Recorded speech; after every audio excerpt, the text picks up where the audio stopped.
So I want to talk about two pieces of fiqh, two bits of fiqh. Firstly, in the order of lines in the masjid, the prophetic guidance, or call it prophetic command, is يصف الرجال ثم الصبيان ثم النساء. The men are to stand in rows first, then children, then women. That is because in the Prophet ﷺ's time, the whole of the masjid was one room, right? So the children's rows used to serve as a natural segregator between the men and the women. So that doesn't entirely apply because the sisters are now in a different room. But this thing about children's sufuf. Now I really love the fact that we have children in the front rows here at the Hamptons, right? It's not necessarily a bad thing. We just have to make sure that we distinguish between children who are mumayyiz and children who are not mumayyiz, right? So children who are mumayyiz are children who have the ability to understand right and wrong, right? The morality and the way of the commands of Allah subhanahu wa ta'ala and so on. And they demonstrate that in their behavior, and they can demonstrate that in their prayer. Them being in our safs is okay, that's acceptable. The children who are not mumayyiz, who have not reached that, right, then we have to be a little bit more mindful. Now here we have a bit of a dilemma. And the dilemma here is that we can't just leave them in an independent row of children, right? Because there's, nowadays we've got health and safety considerations, etc., etc., etc. So therefore, they should stand with their parents, and the parents should, just try to consider the dynamics of other musallis, right? And perhaps stand with them at the sides of the rows. Does that make sense? So that's one way to do it. Now I don't always like to kind of drill into this too much, because I worry that it makes the masjid appear unwelcome to the children, because they're understanding what I'm saying. You understand? So it makes them feel like, Imam Sab's talking about us.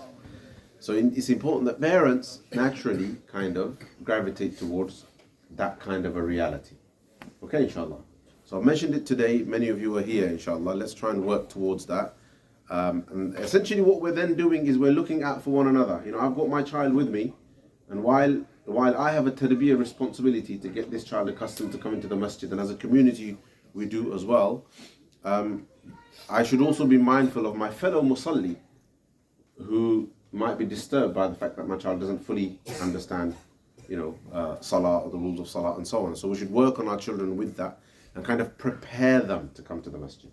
Does that make sense? It's like get them to a point of readiness, and then when they come, they know how to behave.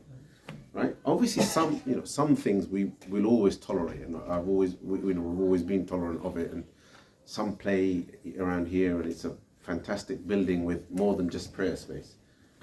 But supervision is extremely important, as well as respecting the sanctity of the masjid and the musallis as well, who are here to pray. So that's just one point.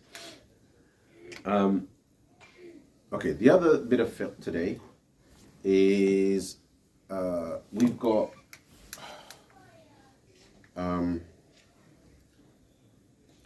we've got 8 days till our deadline. Yes, 22nd today. So 8 days until our deadline for Sadaqatul Fitr, right? If you are going to pay your Sadaqatul Fitr through the masjid. Now, Sadaqatul Fitr is wajib in the Hanafi madhab, so I'm going to proceed on that basis. I think that's pretty much the view of most fuqaha as well. Sadaqatul Fitr is wajib. And I'm not going to go into what the hadith says about the amounts and what a nisf sa' is and all of that stuff, but let's say, it's £5, what we've announced, right? Sadaqatul Fitr is £5. It's due on the day of Eid, on the morning of Eid day. That's when it actually becomes obligatory, but can and should be paid on the basis of the money reaching the poor on Eid day. So traditionally what used to happen is what people used to go to the musalla, like I've seen this, I did one Eid in Bangladesh, and you go, 200,000, 400,000 people are doing Eid Salah together. And poor people are also turning up. So, and people are taking their sadaqat al-fitr with them, whatever amount it is, and they're just giving it to the poor. And the poor going away kind of on the day, happy, they've got the money on the day. That's not going to be the case here. So we have to get the money from here to the poor by Eid day. That means we need to pay it earlier, which is why we've got this 30th of March deadline. Right? The idea is to try, wherever we send it, to try to get it to the poor for Eid day.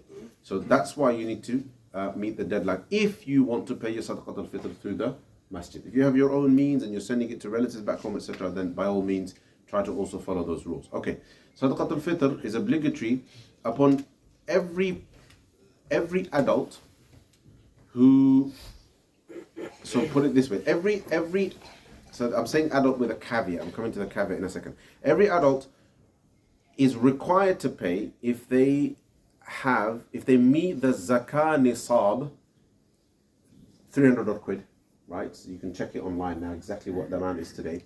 It's about 300 quid. So the 300 pounds zakah nisab, on the day of Eid, if you expect to have that much money in excess of your basic needs, without meeting the zakah condition of holding it for a year, that's not the condition. So to pay your zakah, you have to have that amount of money and you have to have it for a year, yes? Right? In sadaqat al-fitr, that's not the condition. If you have that much or expect to have that much surplus to your basic needs on the day, surplus to your basic needs, meaning, that's not you don't need that money for a bill the next day, or for some other basic, or for your weekly shop or something like that. Meaning it is indeed in excess of your basic needs, your basic shop, your basic bills, etc., etc. Then even though you haven't had it for a year, you still have to pay sadaqat al-fitr on that sadaqat al-fitr on your behalf as well as on behalf of your dependents. On your behalf as well as on behalf of your dependents, including children. Right? So it's per head in the household. A husband isn't obligated to pay sadaqat al-fitr on behalf of his wife because she's an adult and the obligation is upon her as well. She has her own obligation. And vice versa, a wife doesn't have to on behalf, but you can. You can do it as a family. But on behalf of the children, you're obligated to do because they don't have the maturity to make that decision for themselves. So the adults have to make that decision for them. So that covers who sadaqat al-fitr is obligatory upon. We know when it's obligatory upon, and we know when we should pay it. And here you have to pay it by 30th of March. Everything that's collected by the 30th of March will go to Syria. We would like to send it to Gaza, but there's no way we can have any kind of guarantee of any of that getting to poor people on Eid day. So we'll go with Syria for now. And then anything collected thereafter, or any sadaqat al-fitr that comes later on Eid day, then through direct contacts we'll send that to Bangladesh and Pakistan, inshallah ta'ala. Okay? Jazakumullah khairan. That's the talk today. May Allah subhanahu wa ta'ala accept all of your sadaqahs, inshallah ta'ala. May Allah subhanahu wa ta'ala accept all of our good deeds in Ramadan.